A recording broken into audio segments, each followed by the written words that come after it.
Vengo de una familia súper disfuncional. Lo primero que siento que faltaba era un hogar, muchas adicciones, con mucha violencia. La imagen que tenemos de la vida es siempre con figuras de amor que nos sostengan. Un papá ausente, una mamá presente, pero de forma tóxica. Y una mañana de mucha angustia pasé por una estación de subte y me arrojé. Bueno, ¿cómo fue despertarte y encontrarte aún con vida y con ahora una discapacidad? Yo entré al quirófano antes de entrar en coma, sabiendo que los brazos estaban mal. Fue silencio y llorar. Hoy, pérdidas con Leandro. Hola, Lea. Hola, Sofi, ¿cómo estás? Muy bien, ¿vos? Gracias por venir. Gracias por la invitación. Contame por qué venís. Venimos a hablar de pérdidas, ¿te parece? Me gusta la idea de pérdidas. Contame por dónde querés empezar. Bueno, más allá de lo evidente, ¿no? que fue la pérdida de mis brazos hace ya muchos años, casi 20 te diría. Después en el camino hubieron otras pérdidas también en lo que fue ya mi vida adulta, que un poco me resignificaron la existencia, te diría, y me plantea bueno, ¿cómo seguimos después de eso? Bueno, resignificar la existencia es una palabra muy fuerte, una frase muy fuerte. Contame, vamos al inicio. ¿Cómo fue todo? ¿Desde cuándo empezaste a sentir una pérdida? ¿Cuál fue la primera vez que te vino esa sensación de pérdida en tu vida? Qué pregunta. Bueno, sabes que vengo de una familia súper disfuncional, ¿no? En muchos aspectos. Un papá ausente desde el momento inicial, una mamá presente, pero presente de forma tóxica, con muchas adicciones, con mucha violencia también, esa presencia. Entonces lo primero que siento que faltaba era un hogar. Porque bueno, una vez que yo empiezo a crecer, que llega la adolescencia, ante todo ese contexto disfuncional en casa, como mi sentido de pertenencia estaba en la escuela, ¿no? Yo fui a una escuela primaria que era de doble jornada, después a una escuela técnica, entonces estaba completamente acostumbrado a estar todo el día en la escuela, rodeado de esa comunidad educativa que era mi familia del cotidiano. Y una vez que eso se corta, cuando se termina la secundaria, me empiezo a sentir solo, empiezo a experimentar lo que ya era un poco más la vida adulta, el laburar, el estar todo el día en la calle, ¿no? En ese momento tenía una moto, era motoquero, entonces estaba trabajando en una mensajería, ¿viste? Atrás de los colectivos todo el día en la autopista a 100 kilómetros por hora. Y después de un quiebre emocional por una relación que se termina, era como el último cable a tierra que se cortaba y como que fue el mayor sentimiento de soledad y tristeza. Y una mañana de mucha angustia pasé por una estación de subte y me arrojé. Y sabes que el año pasado me hicieron una entrevista también y hablábamos de eso y en ese momento mi frase fue: no había un hogar a donde volver esa mañana, es como que no había una casa. Yo después con mi viejo igual, a partir de los 17 años, cuando él reaparece en mi vida, que yo lo quiero conocer, ahí mi vieja me echa de mi casa, no me deja ver más a mis hermanos. Con él reconstruí la relación, de hecho al día de hoy ya tenemos una historia muy buena.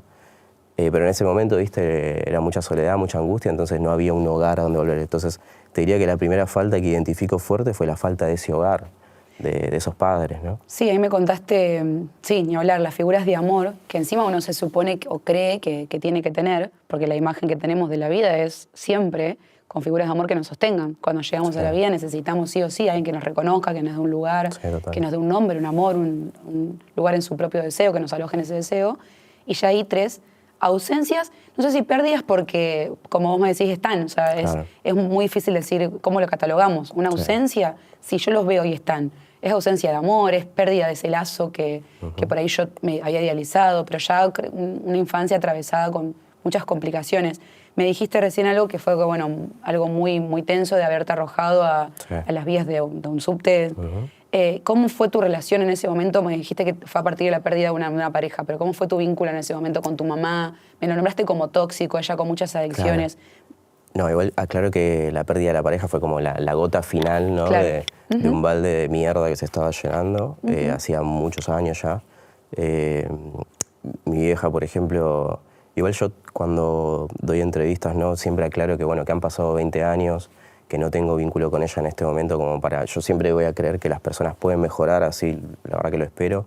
Lo último que supe de ella fue hace 5 años, que mis hermanos más chiquitos tuvieron que irse de su casa también, porque pasaban lo mismo, nada más que la diferencia con ellos fue que ahora tenían tecnología como para registrar, ¿no? Esos tratos. Así que bueno, hace 5 años, yo me fui hace 20, hace 5 más o menos era lo mismo. Y Pero así todo, viste, confío en que en algún momento, no sé, le pueda caer alguna ficha o algo y pueda realmente hacer un cambio genuino, sobre todo por ella. Entonces, aclaro eso, viste, como que no la trato hoy, no sé bien cómo estará el día de hoy, pero bueno, en ese momento lo que pasaba es que era una persona que, bueno, tenía problemas psiquiátricos, psicológicos, ¿no? De adicciones también. Venía ella misma también de un seno sumamente disfuncional. Como que todo había empezado ya, te diría que generaciones atrás. De hecho, yo escribí un libro para contar cómo fue la pérdida de mis brazos y demás, y lo titulé Las vías de la herida, ¿no? Porque era un poco un juego de palabras entre lo que había pasado con el subte y eso de daño que se generaba de generación en generación que Sí, iba pasando. repetir patrones y... Claro, porque entiendo que mi vieja también en algún momento fue una pibita vulnerada, ¿viste? Violentada también y no querida, no cuidada. Entonces trato de resguardarla al menos desde mi lugar de hoy, ¿no? Pero bueno, en ese momento fue una infancia dura, de mucha violencia, de poco entendimiento también de lo que estaba sucediendo. Aparte no es que por ahí había una vida funcional, no sé, yo por ejemplo tuve que hacer cuarto grado 2 veces, porque la primera vez que hice el cuarto grado a los 2 meses dijo, bueno, no van más a la escuela, así que ese año, por ejemplo, perdimos mis hermanos y yo la escuela. Desalojos, o sea, no había una conducta piola, ¿no? De trabajar, de progresar, de cuidar la casa. Era todo un desastre, la verdad, lamentablemente. Y a medida que uno iba creciendo y que iba notando, ¿no? En comparación también de vincularse con otras personas, con otros amigos, donde las casas eran diferentes y veía ciertas diferencias, decía, che, ¿qué anda acá? Y entonces empecé a ser la oveja negra en un momento, ¿no? Porque decía, che, mamá, pero mirá, no. Y bueno, ahí empecé ya como a recibir los golpes, ¿viste? Y las partes que se ponían más fuleras. Y de parte eran golpizas fuertes, o sea, terminamos con los labios rotos, o sea, un nivel de violencia que encima muchas veces estaba naturalizada también de los padres a los hijos. Creo que en nuestra generación un poco ya empezó realmente a frenarse eso y siento que nuestra generación a nuestros hijos no los violenta de esa forma, ¿no? Como que quizás hay otras microviolencias también, lamentablemente, pero bueno, no la física de ese nivel. ¿Desde qué edad recordás que estaban estos golpes así tan invasivos y tan peligrosos? Porque Y me te decís diría que que a te mis rompía la boca. sí, 8 o 9 años, mi mamá me tuvo a mí con mi papá, se separa cuando yo tenía 1 año y piquito más o menos, se casa con el segundo marido de ella, tiene a mis hermanos Seba y Diego, y mientras vivíamos con él teníamos más o menos una vida acomodada, ¿viste? Íbamos a la escuela normalmente, un buen pasar incluso también económico, era un tipo muy laburador. Se separa de él y se junta con el tercer marido y ahí ya la dinámica empezó a cambiar, empezó a haber también incluso cambio de hábitos en casa, ahí empezó a haber un consumo también de sustancias que yo en ese momento tampoco entendía bien, como que empecé a descubrir un poco, ¿viste? Con el correr de los años, o a entender también con el correr de los años situaciones que pasaban. ¿Y cuál fue el último recuerdo que tenés de tu mamá? ¿Dónde decidiste cortar la relación con ella? Qué difícil esa pregunta, porque siento que tuve como distintos tipos de cortes. En algún punto, la mañana del subte, siento que mi vieja también muere de cierta forma. Cuando me atienden, me despierto del coma, ¿no? Y ya habiendo perdido los brazos, me acuerdo que el segundo día después de despertarme, tenía 4 personas alrededor, ¿viste? 2 psicólogos y 2 psiquiatras. Entonces, ¿viste? Cuando estás acostado y sentís como que alguien llega a la habitación, bueno, siento esa presencia, abro los ojos, estaban 2 de cada lado, se presentan, me dice, bueno, somos fulanos, bla, bla, bla. Y mi primera pregunta fue, ¿qué pasó? Yo me acordaba que lo que había accionado esa mañana, pero no entendía cómo había sido capaz de accionar ese nivel de autodestrucción. Porque hay siempre un segundo final que nos frena, ¿no? Que es justamente el sentido de supervivencia. Bueno, ¿no? Estaba completamente apagado, incontrolable. Entonces mi pregunta fue, ¿qué pasó? Porque no quería tampoco volver a estar en ese riesgo de nuevo, ¿no? Cosa que nunca me pasó, que sí tuve recaídas de depresión y demás, pero hubo algo en ese momento de entender que había sobrevivido a lo que había sobrevivido y que por algo era y que tenía que respetar eso también, descubrirlo, ¿no? Pero bueno, no solamente valorarlo, sino que respetar esa segunda oportunidad. Entonces, bueno, ellos me contestaron que habían hecho entrevistas con mi entorno de amigos, con mi familia y demás, y que en base a lo que habían reconstruido había sido un intento de suicidio para evitar un matricidio. Yo venía acumulando con mi mamá. Una de las últimas cosas que habían pasado en esa adolescencia es que cuando reaparece mi viejo en escena, yo lo quiero conocer, yo no me entendía, aparte me veía tan diferente a mi mamá, a lo que pasaba en mi casa, y digo, ¿quién soy? ¿Viste? En esa búsqueda de identidad había un viejo que estaba en otro lado, que bueno, que yo también quería escuchar, ¿no? Y quería también hacerle lo que lamentablemente mi vieja no entendió en ese momento. Ella lo tomó que como era una cuestión de bandos, me dijo que era un traidor si quería conocerlo, me echó de mi casa y demás.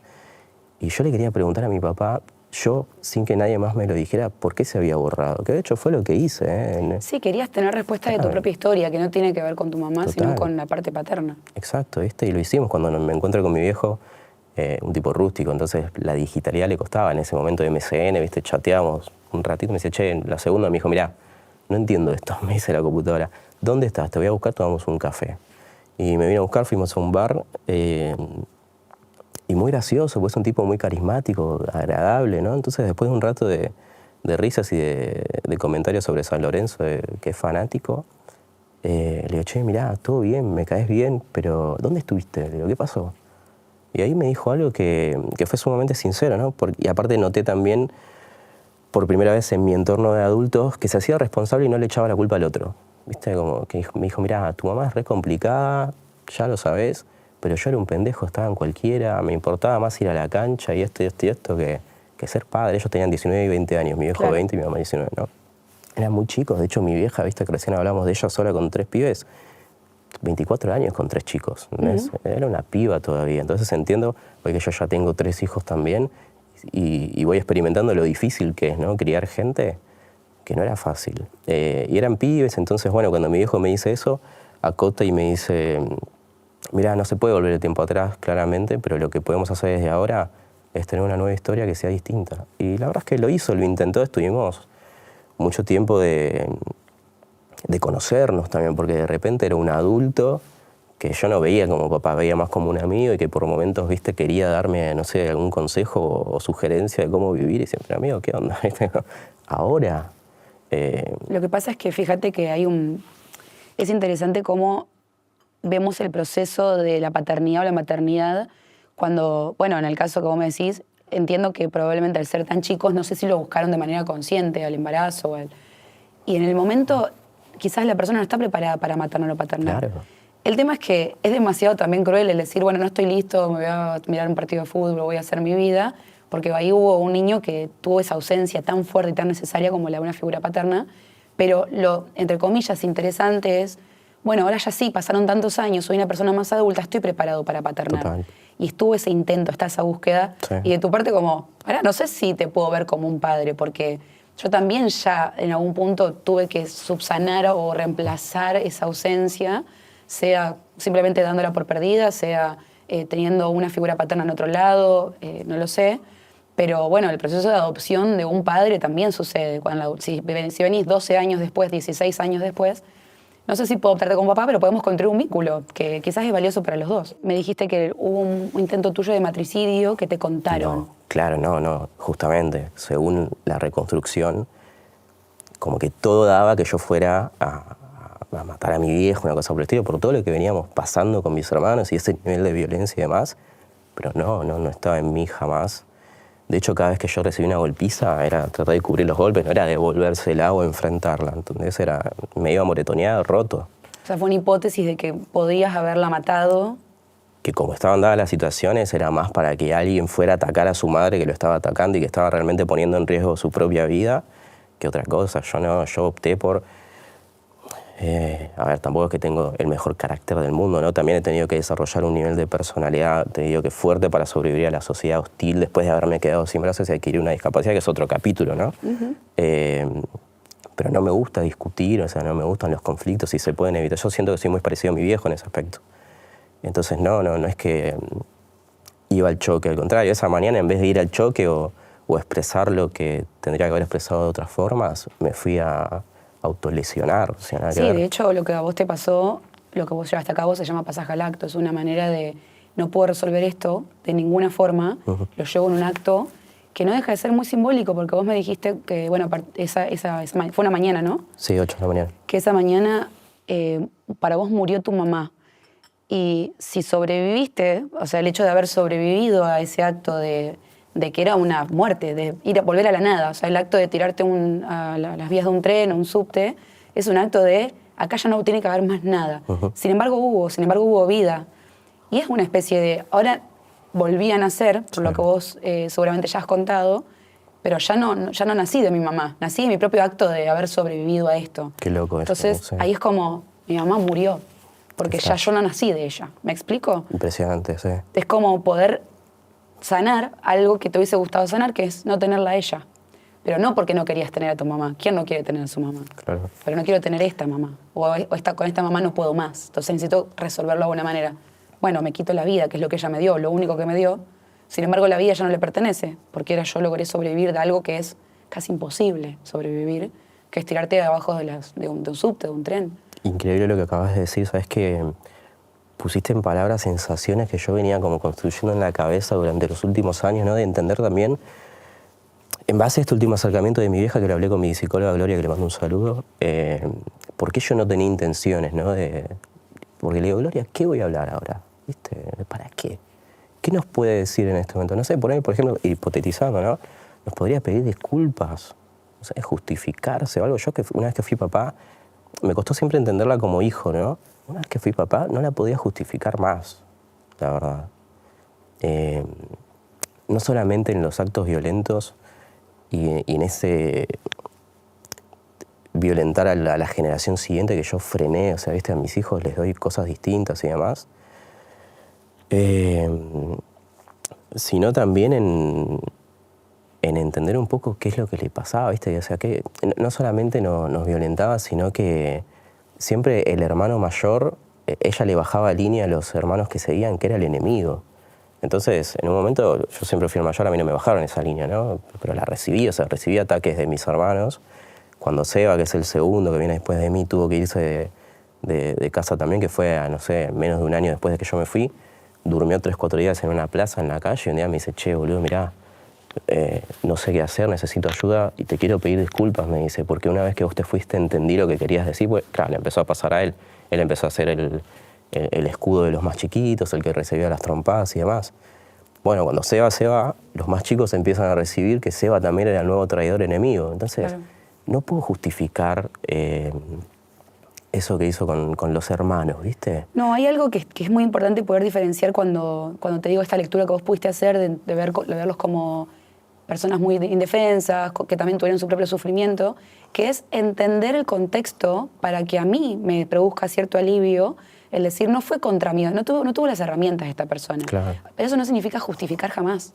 En el sentido de que no puedo decir, bueno, vos también tuviste una infancia durísima y sin embargo, por lo que me contás, como padre, buscás otras herramientas.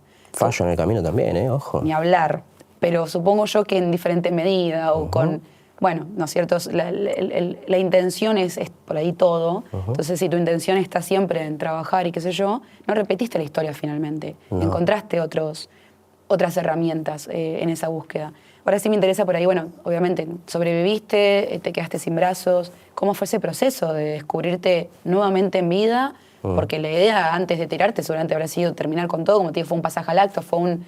Hasta acá llegué, no tengo más formas de hacer esto, no puedo ponerlo en palabras, entonces lo actúo. Sí. Lo actúo, pongo en acto, no lo finjo, pongo en acto. Sí. Bueno, ¿cómo fue despertarte y encontrarte aún con vida y con, obviamente, ahora una discapacidad? Lo veo igual con el diario, no del lunes, ¿no? Ya del martes, miércoles.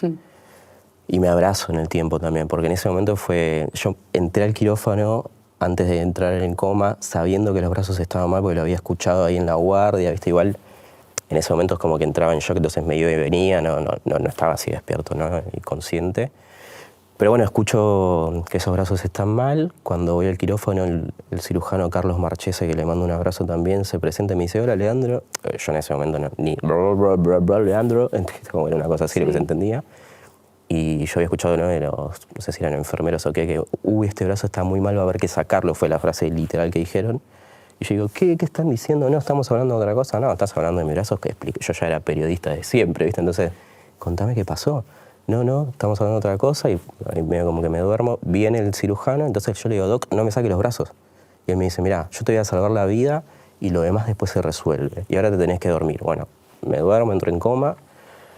Estoy 5 días en coma y en el pasaje a despertarme sueño, yo tenía una moto y dije, no, al principio que la llevaba a la casa de mi viejo, que es a donde yo estaba parando administrativamente en ese lugar, en ese momento, y sueño que estoy volviendo al hospital porque me tienen que hacer un chequeo, porque me habían operado, soy consciente en ese colectivo que estoy viajando sin brazos, o sea, todo medio fantasmita, ¿viste la cuestión? Sí.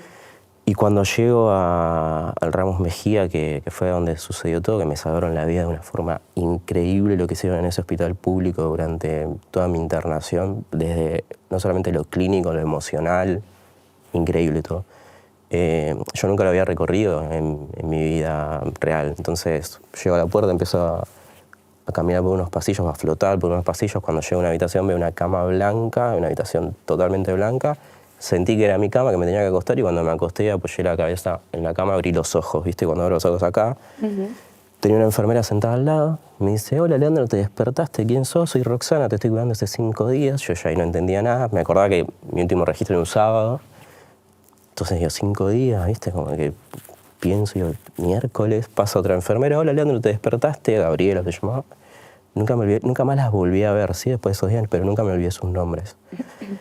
Y de hecho me encantaría contactarlas, así que si están del otro lado me encantaría hablar con ellas. Pues Roxana fue muy importante, ¿viste?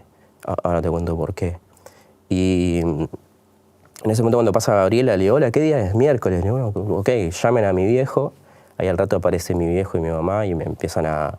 Yo estaba tapado hasta los hombros, entonces el síndrome del miembro fantasma, que todavía estaba muy fuerte en ese momento, me hacía sentir que movía los dedos, ¿viste? Claro. Y mi viejo lloraba y yo decía, no, pero no pasa nada, en un toque me voy del hospital, ya en un mes estoy manejando. Yo pensé que me había fracturado en realidad. Estoy manejando la moto, ¿viste? Y mi viejo me decía, no, Lean, me decía mi papá. Sí, pa, que no, le digo, pensaba que no voy a poder. No, Lean, me dice, ¿viste? Ya no vas a poder. ¿Cómo que no? Me dice, no, te tuvieron que sacar los brazos, me dice en un momento. No, no puede ser, a ver, sacame la sábana. Y me destaparon y no fue, viste, como muchas veces uno se puede imaginar que en ese momento grité, nada. Fue silencio y llorar. Me empezaron a caer lágrimas. ¿Recordás qué pensabas en ese momento? Que era la peor pesadilla de todas. Erróneamente, te digo, por el pensamiento que tuve en ese momento, dije, no, ya está. Si mi vida ya era un caos, por todo lo que estuvimos charlando hasta ahora, ¿no? Ahora erróneamente pensé, mis mayores herramientas, ¿qué voy a hacer?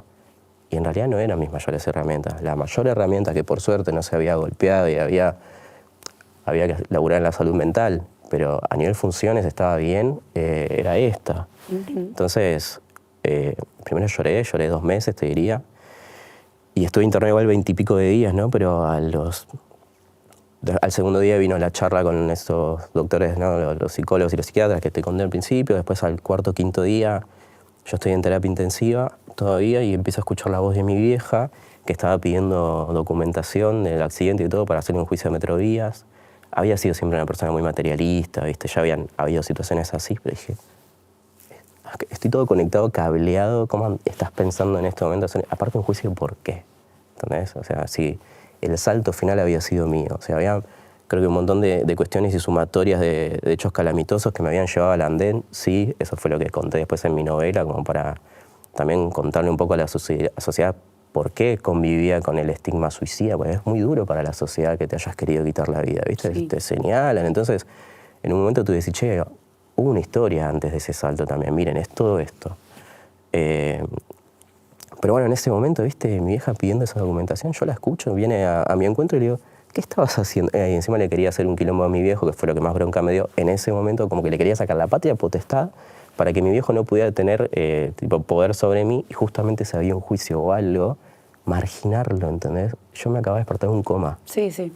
Y encima, no es que el coma había sido de taquito, no, las primeras 48 horas los partes médicos, estamos esperando que se muera, porque está todo re delicado, volaba de fiebre, o sea, zafé porque era joven, 22 años, y era un pibe sano, o sea, no tenía quilombos de consumo ni de nada, viste, cero. Entonces, veo como que el cuerpo me acompañó, por suerte. Pero bueno, vine a mi encuentro y digo, ¿qué haces? ¿Qué estabas pidiendo? No, nada. Digo, ¿en serio le querés hacer un quilombo a Daniel en este momento? Daniel es mi viejo. ¿En este momento? Bueno, pero esto te pasó estando con él. Pero ¿sabes la cantidad de veces que me podría haber pasado viviendo con vos? Le digo, no entendiste nada. Y ahí empezamos a discutir y ella me estaba yendo a dar de comer en ese momento, porque yo obviamente ya sí hoy por hoy como solo y etcétera, pero claro, en ese momento no, acababan de amputarme. Y me dijo, al final siempre me atacás a mí, me voy. Le digo, Claro. ¿no te das cuenta? Me tenías que ayudar a comer porque no puedo hacerlo solo y saltás con esto y me decís que te vas. Está bien, andate, le digo, andate. No, pero siempre me atacás a mí, no te ataco a vos, le digo. ¿No te das cuenta de lo que haces previamente para que yo exprese lo que estoy expresando? No, de hecho te atacaste a vos para que ella entienda algo y... Así que ahí le dije, andate. Terminé llorando, pero con un nivel de congoja. No te puedo explicar. Pocas veces lloré así en mi vida. Y la que me contuvo en ese momento fue Roxana, la enfermera, que vino, me secaba las lágrimas y me dio a comer en la boca. Llorabas por tu vieja. Claro, por toda la situación, porque me tenía que dar de comer y se fue. Fíjate, ¿no? Que el llanto más fuerte, por lo menos lo que mencionaste, corregime si no es así, pero me acabas de decir, lloré como nunca sentí tanta congoja y fue por tu mamá, no por los brazos, ni siquiera. Exacto. Pero porque sentía que la vida seguía siendo la misma mierda de siempre, aparte. Y que incluso ahora, no solamente los demás seguían siendo bastante egoístas en lo que estaba sucediendo, sino que yo además me había quedado sin las mayores herramientas. Que hasta ese momento pensaba eso. Bueno, ahí Roxy me contuvo, me dio de comer, me dijo, mira, hay gente que tiene la chance biológica de ser padre, madre, pero no están para eso. Me dijo, hay que aprenderlo, vas a estar bien, me dijo, tranquilo.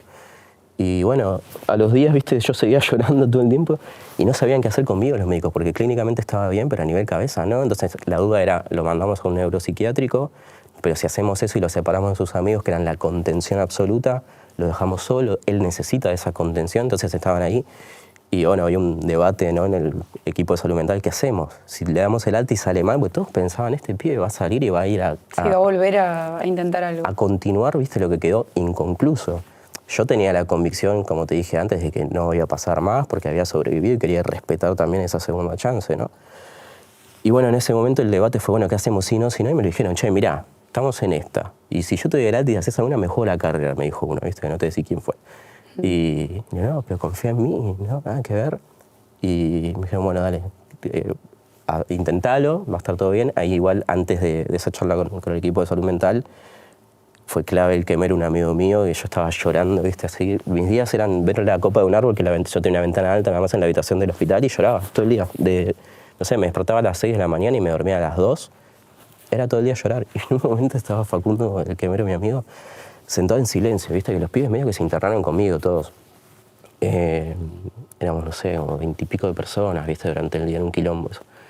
Y Facundo, en un momento sentado así en silencio, completamente, disculpame la expresión, pero hinchadísimo de pelotas, me mira y me dice, enano, ¿viste? Yo soy petizo, entonces me decían, enano, estoy hinchado de bolas. Me dice, loco, dejá de llorar. Y lo miro y le digo, pero, boludo, ¿cómo crees que dejé de llorar? ¿No tengo brazos, amigo? Me dijo, ya sé, sos un pelotudo, me dice, pero no importa eso ahora. Me dice, ahora tenés que dejar de llorar. Me dice, porque estás todo el día llorando, nosotros estamos acá internados con vos todo el día. Fue como un sacudón, ¿viste? De un rescatate. Me dijo, si no dejas de llorar, no te van a dar más el alta. Claro, él tenía data que yo no tenía, entonces de ese estado anímico y demás. Me dice, no podemos seguir internados el resto del tiempo, boludo, ya está, estás bien. Me dijo encima, y yo no te voy a desconectar ni nada. Me dice, no me voy a cagar la vida por un boludo como vos. Me dice, dale, dejate hinchar las pelotas. Me dijo, ahora, si te llegas a tropezar de nuevo o algo, vamos a estar para levantarte. Y fue como realmente un shock de energía. Y me dice, y aparte, si no dejas de llorar, no te puedo contar todo lo que estuvo pasando mientras te dormiste. Que había sido toda una renovela de esa situación. O sea, mi vieja, de nuevo, pasaron 20 años, ¿no? Y demás, pero cayó enfierrada al hospital, amenazaba a mis amigos, le pegó a uno, no los dejaba verme, o sea, todo un quilombo. Sí. Que bueno, Facundo me lo empezó a contar como éramos nosotros, de humor negro, de escuela técnica, casi todos varones. Entonces me empecé a reír.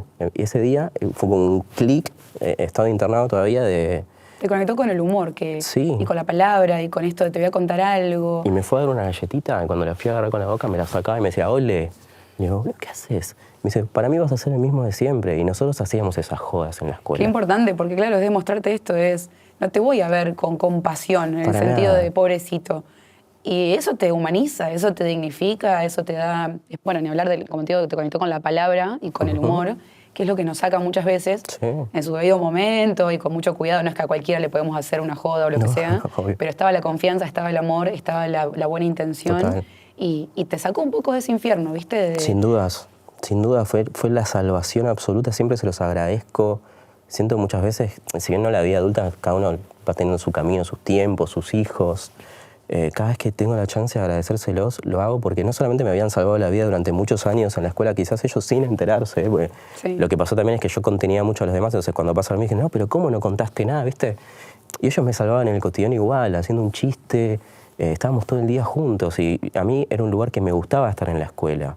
O sea, yo no quería ir a casa. Me acuerdo que incluso salía de la escuela, que hacía teoría, taller y a veces contraturno también, y me iba caminando a mi casa casi una hora como para tardar un rato más en llegar, porque llegar era llegar a los problemas, a la violencia, Sí. a una situación, viste, que no estaba para nada buena. Entonces, no solamente me habían salvado la vida infinidad de veces antes sin enterarse, sino que incluso también lo hicieron a conciencia cuando vieron que estaba agonizando, viste. No tengo formas de agradecerlo, siento. Así que no solamente Facundo, el resto de los demás también empezaron como a incentivar eso y los chistes y nos reíamos y de repente era una fiesta el hospital. Y entonces fue casi un mes de internación, estuve te diría que 2 semanas llorando, pero a más no poder, y después riéndome. Y una vez que salí del hospital y que vuelvo a la vida cotidiana, seguía llorando, porque cada vez que, no sé, pisaba un lugar que yo ya había pisado con brazos, lloraba. Era como el duelo, volví acá, volví distinto.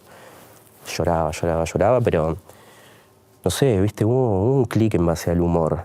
Que Sí, mucho sí. tiempo después incluso se termina linkeando en mi laburo en División Palermo también, ¿no? Y en lo que yo encuentro en esa producción, cuando veo el primer capítulo como espectador y la miro a mi mujer, digo, esto es increíble, es mi vida cotidiana y yo tengo amigos con discapacidad hoy también y sé que es un poco la vida real de las personas con discapacidad.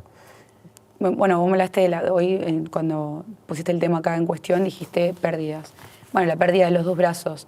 ¿Cómo lo viviste después de eso? Ya está, me contaste todo cuando sucedió. Sí. ¿Qué aprendiste? ¿Cómo lo aprendiste a resignificar? Bueno, sabes que mientras estaba internado todavía, hubo un doctor que estaba atendiendo un accidente en la autopista, lo atropellaron y pobre lamentablemente quedó todo roto y él tenía la cabeza muy afectada, ¿viste? Y yo tuve, que fue clave en mi entorno, un primo de mi vieja, que es como un tío mío, Ricky, y le mando un saludo también. Él y la mujer eran los únicos del entorno, ella era dentista, él era médico del hospital de Seis, entonces había visto 1000 veces cuestiones así en la guardia, ¿no? En el hospital yo había estado con él incluso también muchas veces. Y eran los 2 del entorno que se lo tomaban más, bueno, sigue, el resto del cuerpo quedó, ¿entendés? Entonces me acuerdo que un día vino Ricky a verme y me hablaba, ¿viste? Y me decía, bueno, pero vos estás bien, me dice, tenés la cabeza bien, me dijo, vas a poder pensar, vas a poder usar la cabeza. Y me mostró lamentablemente el ejemplo de la cama de al lado, que era este doctor. Me dijo, él está peor, me dice, y él tiene sus 2 brazos en su lugar, me dice, pero está peor porque se golpeó la cabeza, está feo de esta forma. Me dice, posiblemente no va a volver a poder usarla como antes. Y en ese aspecto me dice, vos vas a poder usar esa herramienta. Me dice, esa es tu mayor herramienta. Y él no sabía que yo venía pensando que había perdido la mayor herramienta, ¿viste? Claro. Entonces cuando me dice eso, digo, claro, tiene razón. Y me acuerdo que en ese mismo momento me dice, si tenés sed, ¿qué haces? Y qué sé yo, le pido a alguien, le digo. No, me dijo, ¿cómo le vas a pedir a alguien? Y digo, no tengo brazos, le digo, ¿cómo no le voy a pedir a alguien justamente? No, me dijo, porque un día no, vas a estar solo y no vas a tener a alguien cerca. Y si tenés sed, tenés que tomar agua. Ok, le digo, tenés que usar sorbetes, me dice. Bueno. Me dijo, ahora vengo. Y como él era médico, medio que se movía en los hospitales como si fueran su casa. Entonces va, habla con no sé quién y trae las guías de los sueros, que es como, no sé, es un sorbete, pero sirve en el momento. Y me acuerdo que el chabón me pegó un collage de ese sorbete por la mesita de luz que bajaba a la cama, enganchado de un vaso, muy capo Ricky en ese aspecto, ¿viste? Y yo tenía que solamente girar un poco así la cabeza, no tenía la movilidad que tengo hoy, estaba recién operado, todo vendado, ¿no? Pero yo moví un poco la cabeza, ¿viste? Y llegaba el sorbete y así empecé a tomar agua, entonces digo, ok, bueno, empecé a entender que habían herramientas en el cotidiano que bueno, me iban a salir y no las había imaginado. Sí, muy loco cómo todo el tiempo, en todo tu relato, fuiste contando personas que te fueron sacando de ese pensamiento. Porque claro, cuando uno lo lleva a lo propio, el pensamiento propio, dice, esta pérdida es irrecuperable, esto no lo voy a poder hacer. Y siempre viene alguien que te rompe con ese esquema y te da una mirada diferente, que es recontra necesario. ¿Qué cosas creíste en ese momento, como esas que ya me contaste que cambiaste, que no ibas a poder hacer sin los brazos y que hoy en día los haces naturalmente? Todo, no, pero todo.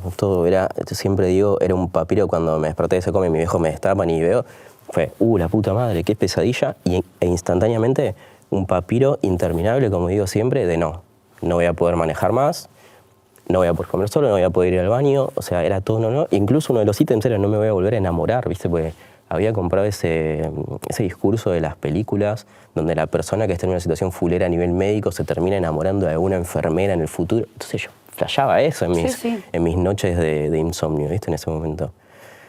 Cosa que después la vida, la verdad es que al rato ella me dijo, no, amigo, nada que ver. O sea, empecé a a vincularme con grupos nuevos de gente. Y ahí empecé a percibir que llamaba la atención de forma positiva, ¿viste? ¿No? También tuve que empezar a convivir con discriminación, con miradas que no están buenas y todo lo demás, pero también con una, no sé si decirle discriminación positiva, ¿no? Pero sí como una suerte de cartel luminoso o algo que llama la atención. O sea, te entra alguien sin brazos, llama la atención, así, inevitablemente llama la atención. Para bien y para mal. Y bueno, muchas veces fue para bien y ahí empecé a ver que había gente que se interesaba en mí, que le seguía pareciendo atractivo igual. Bueno, empecé a vincularme, ¿no? Románticamente. Al poco tiempo nace mi primera hija mayor, 2 años después de haber perdido los brazos, por ejemplo, ¿no? Que llega en un momento cuando yo estaba muy depre también y Maru, la mamá, me dice, que fue mi primera pareja, me dice, ya no sé qué hacer para tratar de levantarte, no se me ocurre nada. Habíamos intentado lo que te imagines, en esos 2 años. Y había algo todavía, viste, que había un vacío en el pecho que yo era respetuoso de esa segunda chance, no iba a volver a atentar contra mí mismo ni nada por el estilo, pero estaba vacío. Entonces le digo, mirá, lo último que se me ocurre, le digo, porque igual es una locura, en este contexto pues yo estaba sin laburo, ¿no? Y recién aprendiendo a vivir en esta nueva vida sin brazos, le digo, es que quiero ser papá, siempre quise ser papá y siento que no voy a poder. Yo siempre quise ser mamá, me dijo. Entonces, te diría que esa misma noche Liz Daniela llegó a nuestra vida y hoy tiene 16 años. Entonces ya ahí empezó a haber también un motivo más allá de mí mismo, que igual después, aclaro, siempre con el tiempo entendí que no tenía que sobrecargar ni a mi hija ni a mis hijos futuros con ese motivo para levantarme todos los días. Después pude como hacerme fuerte de nuevo y entender que el que se levanta todos los días soy yo mismo, por mí mismo, para poder compartir el tiempo con mis afectos, que es creo que lo importante en ese sentido, en esto que experimentamos. Sí, igual se entiende que obviamente cuando tenemos personas que pasan a ser quizás más relevantes que uno mismo, encuentran eso. El tema es, como vos decís, que está clarísimo, no cargar con sos mi motivo, pero sí que sepa que es uno de los motivos, porque es muy natural también decir, de hecho vos mismo dijiste que si seguiste adelante fue porque había personas alrededor que te dieron motivos para seguir adelante. Temas que nunca tiene que haber por ahí alguien que diga, si yo no estoy, mi papá no puede. Bueno, esto está clarísimo, entiendo que lo sabés recontra, así que está bueno por ahí decir, bueno, fíjate, me saqué a mi mamá cuando pasó esto porque la hice el duelo, y con la paternidad también hay algo tuyo que sana ahí, que es la figura paterna, Sí. que arranca desde un inicio, que arranca con un deseo, ya cambiando la historia. Entonces Sí. es muy fuerte también para la psiquis, muy sanador decir, ahora esta paternidad que me toca a mí la voy a vivir de otro modo. Cambio la historia, básicamente. Total, y aparte Liz y esa paternidad fue como el trampolín a mi vida independiente. Porque ¿qué pasa? Cuando Liz tenía más o menos 3 años, a los 5 años de relación con Maru nos separamos, y la opción era que yo me quedaba viviendo donde estábamos viviendo, a 2 cuadras de donde ellas estaban en ese momento, y la podía seguir viendo con regularidad, o me mudaba con mi viejo, que era ya más lejos, le iba a poder ver solamente los fines de semana, ¿viste? Como que... Y medio que estaba todo cantado que yo me tenía que ir a vivir con mi viejo, ¿viste? Todo el entorno me decía, no, pero ¿cómo vas a hacer solo? Tengo que aprender a vivir sin brazos. Dije, yo quiero poder ver a mi hija todos los días, o cuando yo quiera, no depender de que alguien me traiga, la lleve, ¿viste? Y fue duro ese primer momento, no solamente por la ruptura amorosa, ¿no? Y el duelo que ya de por sí había que hacer, sino también por esa vida que de repente estaba acomodada de cierta forma, incluso por más de no tener manos, o sea, de repente que se ponía todo en jaque de nuevo y, no sé, me tenía que aprender a bañar solo, por ejemplo. Ya era un poco más independiente en ese aspecto, pero no 100%. Entonces me acuerdo que las primeras duchas, de que por ahí me acalambraba cuando levantaba la gamba para abrir el agua, ¿viste? Lo que sea, era, dale, es por Liz. La frase en mi cabeza era, es por Liz, es por Liz, es por Liz, es por Liz. Me trataba de cocinar y me quemaba en ese momento, ¿viste? Y cuando me puteaba, pues me quemaba. Bueno, es por Liz, ¿viste? Era para poder estar cerca de la nena. Sí, eras como una especie de aprendiz, como si fuese en la infancia. El tema con una cabeza de adulto que sabía que tenía que resolver. Exacto, era como un bebé de 22 años. Claro. ¿Sabes qué? Yo siempre decía eso, cuando empiezo a notar también que un poco mi casa empieza a ser... hoy ya estamos un poco más avanzados, entre comillas, ¿no? Al menos en el estudio, en lo que es la vida de una persona con discapacidad, hay ajustes razonables que se hacen en los laburos o incluso en los hogares, como para que esa vida independiente se trate de llegar a la plenitud máxima dentro de lo posible, ¿no? En un ideal. Bueno, mi casa es un poco la herramienta para que yo sea independiente. Tengo el baño adaptado, que igual la adaptación son 2 ganchitos. Sí. No es que viste algo estrambólico. ¿Qué pasa? Yo no tenía presupuesto para sobrevivir a lo que tenía que sobrevivir. Entonces, la educación técnica, que no la ejercí nunca desde un rol profesional a nivel laburo, nos sirvió a mí y a mis amigos para decir, bueno, hay que agujerear el baño, sabemos dónde agujerear, para no... Estaban las herramientas. Claro, ¿viste? Y venían los pibes con las herramientas, pum, y ahí acondicionábamos la casa. Entonces, fue una segunda etapa de vida sumamente divertida, ¿viste? Que no me puedo quejar, la verdad. Y también vos dijiste algo muy interesante que fue, bueno, con la llegada de Liz, y justo también me acuerdo que dijiste al principio más o menos de la entrevista, que dijiste, yo ya no era más hijo, como, Claro. bueno, también al ser padre y Claro. al haber matado en el sentido simbólico, quiero que se quede muy claro, la Sí. imagen de mi mamá y la duelé y ya no está más, Sí. ahora puedo ser padre, ya no soy más hijo. Y en vos, el ser hijo fue lo que te dolió tanto. Sí. El contexto en el cual fuiste hijo, ¿no? Sí. Entonces, creo que todo se acomodó de cierta manera para que, bueno, hoy estés como me estás diciendo. Mirá, me quedaría hablando 500 horas más, pero no nos queda demasiado tiempo más. Siento igual que el recorrido que hicimos fue bastante claro y me gusta todo lo que pudimos charlar e hilar hasta el día de hoy. Tengo una pregunta para hacerte. ¿Corazón o mente? Me es difícil decirte, ¿no? Porque sabes que por momentos tuve que apelar al corazón y por momentos también a la mente. Así que vamos con el corazón. Bueno, o la adapto y te hago las dos. Dale. Va a ser muy parecido. Dale. Vamos a hacer así. Vamos a adaptarla. Vos dijiste corazón. Bien. Bueno, te voy a hacer... Ya sé lo que voy a hacer. ¿Recordás qué fue lo último que pensaste y sentiste antes de tirarte las vías del tren? No, esta vez que te miento si te digo que pensé algo, porque siento que en un momento así no hay razón, la verdad. Hay algo... no me gusta mucho el alcohol en general, sí, me he embriagado alguna que otra vez en mi vida, y te puedo decir que es algo parecido a esa sensación de cuando vos ves que tu cuerpo está haciendo algo y vos lo procesás segundos más tarde. Ni siquiera minutos te digo, pero 15, 20 segundos después. Y fue algo muy parecido a eso, entonces Claro. no había un pensamiento concreto de decirte, sí, pensé en esto, no, era angustia, bronca, dolor, ausencias, cansancio también, porque estaba muy cansado físicamente, venía sin dormir, sin comer, era un cúmulo de malas sensaciones, más de pensamientos, te digo. De hecho, tiene sentido porque el suicida, el que intenta quitarse la vida, está desconectado de toda palabra, de todo deseo, de toda posibilidad de hacer algo más de lo que está haciendo, que es el acto. Así que tiene todo el sentido. Bueno, y ahora sí, como estás en una especie de sesión, ¿tenés alguna pregunta para hacerme vos a mí? Sí, y entiendo si no la querés contestar, ¿no? Por el rol que te compete, pero si alguna vez tuviste también algún pensamiento suicida. Pues sabes que por suerte no. Siento que, bueno, viste que el que intenta quitarse la vida es porque llegó a situaciones muy extremas, Sí. por diferentes motivos. Sí. En mi caso no he tenido nunca todavía, y espero no tenerla, una situación tan extrema en donde me haya hecho pensar que había una opción mejor que la vida. Siento Claro. que una cuestión de privilegio, de suerte, de coincidencia, que nada tan grave me ha pasado y bueno, y ojalá que nunca me pase. Y si me pasa eventualmente, por suerte, el trabajar de esto y escuchar tantas historias como la tuya, como un montón de personas que vieron situaciones que yo digo, si me pasa, viste que en la cabeza, en el imaginario de uno es, yo no podría con esto, al escuchar historias de hace tantos años ya, de diferentes situaciones, de abusos, de, bueno, accidentes, de muertes de personas muy queridas. Tuve acá sentada a Maru Botana, que perdió a su hija, y son cosas que vos decís, yo pienso que si me pasan no lo voy a poder lograr nunca. ¿Sos mamá vos? ¿Cómo? ¿Sos mamá? No, pero quiero hacerlo en lo posible dentro de poco. Entonces, cuando tengo estas vivencias, a mí me enriquece mucho el decir, bueno, hay una forma, ¿no? Entonces, son tan importantes estas historias porque capaz que alguien escucha y dice, no, si a mí me pasa, y si algún día te pasa, Hablen, hablen. por favor.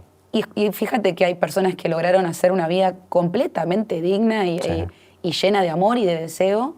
De hecho, mucho más que antes, ¿no? En tu caso, totalmente. encontraste el deseo después de esto, encontraste la motivación después de esto, entonces... Tengo una vida súper plena, divertida, graciosa, mis hijos son increíbles, mis amigos, la verdad es que nos hemos adaptado todos a esta nueva etapa y la paso muy bien. Quiero aclarar eso también. O sea, es fue importantísimo. un momento hace 2 décadas que, bueno, marcó mi cuerpo para el resto del camino y en ese momento podría haber hablado quizás abiertamente con un amigo y yo no lo hice también. O sea, no es que yo abiertamente le dije a mis amigos, che, me está pasando esto. No, yo no es que ocultaba, pero contenía a los demás y por ahí dejaba lo que me estaba pasando en un segundo plano. Entonces, hablen siempre que estén en una situación así. Sí, probablemente siempre que podamos hablar podemos evitarnos muchas cosas, pero bueno, esto que te digo es clave para mí, de confiar en que lo que sea que suceda en la vida hay que tratar de encontrar la manera, porque bueno, la muerte tiene que no ser la opción. muchísimas gracias por haber venido y por contarnos tu historia. No, Sofía, gracias por la invitación de nuevo.